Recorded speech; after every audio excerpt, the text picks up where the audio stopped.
નમસ્કાર, હું મહેશભાઈ મગનભાઈ સોલંકી, ભરૂચ જિલ્લા માનવ સેવા સમાજ મંડળ ટ્રસ્ટનો પ્રમુખ. મારા પિતાજી પૂર્વ ધારાસભ્ય અને રાજ્યના મંત્રી સ્વ મગનભાઈ સોલંકી દ્વારા આ નવયુગ વિદ્યાલયની સ્થાપના 1971માં કરવામાં આવી હતી. આ સંસ્થાના પટાંગણમાં અનેક કાર્યક્રમો થયેલા છે. એમના સમયની અંદર દુષ્કાળની કામગીરી અને લોકસાહિત્યના જે કંઈ ડાયરાથી લઈને ગરબા મહોત્સવો અને નેત્રદંત યજ્ઞ એવા કેટલાય કામો આ શાળાના માધ્યમથી આ ગ્રાઉન્ડની અંદર થયેલા છે.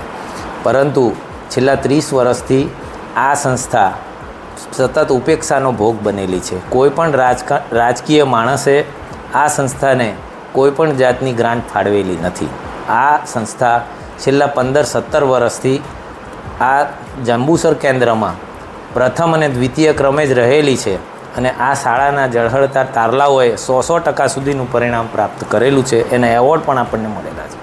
આવી સંસ્થાને અનુદાન મળે અને આવી સંસ્થા કે જેની અંદર બાળકો મુક્ત મને અને ગ્રાન્ટેડ શાળાનો લાભ લઈ શકે એ માટે ગ્રાન્ટ ફાળવવી જોઈએ. આ શાળાના પતરા સડી ગયા છે. એનું મુખ્ય કારણ રોડ પરથી વહન થતી મીઠાની ગાડીઓ છે અને એ મીઠાની ગાડીઓ ઓવરલોડ થઈને જાય છે, જેના કારણે મીઠું વેરાય છે અને મીઠું ઉપર પતરાઓ ઉપર પડે છે અને એ પતરાઓ ઉપર પડેલું મીઠી હમણાં જ આપણે મીડિયાના માધ્યમથી જોયું કે ચાણી જેવા થઈ ગયા છે પતરા અને એની અંદર આપણી કન્યાઓના કપડાં પલળે તો એ શરમજનક છે. એટલે અમે આ શાળાને ટેમ્પરરી 3 વર્ષથી કન્યા વિદ્યાલયમાં શિફ્ટ કરી છે.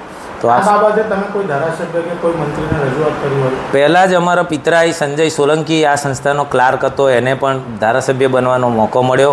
એણે 5 વર્ષ સુધી રણછોડભાઈને ને મને, હું તો એને વાત કરતો જ નહોતો, પણ રણછોડભાઈને એણે કહ્યું કે હું ચોક્કસ આપીશ, પણ એ તો કમિશન લઈને ગ્રાન્ટ આપતો, એટલે એને આ જ્યાં પૈસા ના મળે એમાં એ કામ ન કરે.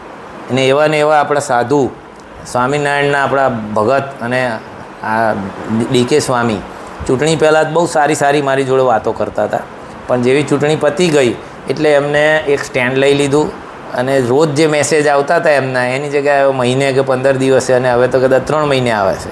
એમને પણ મેં કીધું શૈક્ષણિક સંસ્થાઓમાં આ પબ્લિકના પૈસાની ગ્રાન્ટ છે, તમે ફાળવો, એના સહભાગી થાવ. પણ એમણે પણ 2.5 વર્ષ સુધી આ આગળના ધારાસભ્યો જેવું જ વર્તન દાખવ્યું છે.